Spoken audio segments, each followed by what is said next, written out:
Gjykata administrative ka konstatuar parregullsi në padinë depozituar nga kryebashkiaku Erion Veliaj për pavlefshmërinë e emërimit Olz Dado si prokuror, duke i lënë palës paditëse afat për korrigjimin e tyre në të kundërt rrezikohet pushimi i çështjes. Gjykata konstaton të meta në padinë në lidhje me palët paditëse. Të metat rregullohen brenda 20 ditëve, ndryshe do të pushohet gjykimi. Pala e tretë që është KLP, e cila është thirrur nga paditësi, duhet jetë palë paditur dhe jo palë e tretë, tha gjyqtari Azbi Balliu. Në gjykatën administrative u zhvillua sot seanca për padinë e Erion Veliaj kundër prokurorit Olz Dado, për të cilin kryebashkiaku kërkon pavlefshmërinë e emërimit si prokuror. Në fjalën e tij para gjyqtarit Azbi Balliu, Veliaj tha se me Olz Dadon është në konflikt interesi, ndërsa shtoi se Nesti Angoni që e ka kallëzuar atë nuk ekziston. Jam këtu për të treguar se çfarë i shkaktoi kjo Bashkisë së Tiranës. Nesti Angoni nuk ekziston, nuk di këtë kallëzoj, ka thënë Veliaj. Ndërkohë gjyqtari ka kërkuar të fokusohet tek çështja, duke theksuar se gjykata ka detyrë të orientojë te procesi. Mëtej Veliaj ka deklaruar: "Cili është dëmi që i kam shkaktuar Tiranës? Se kam mbjell pemë, se kam ndërtuar 50 shkolla e çerdhe.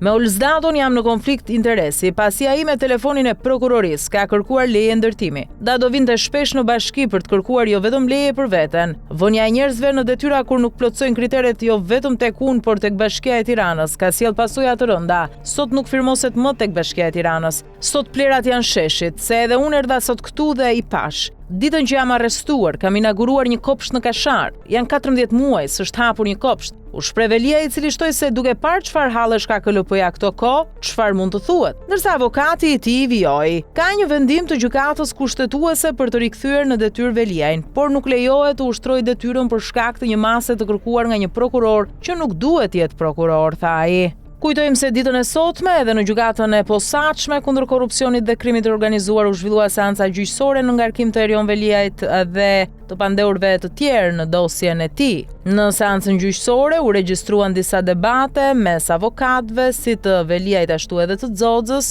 dhe prokurorit të posaçëm të pranishëm në sallë Olz Dado.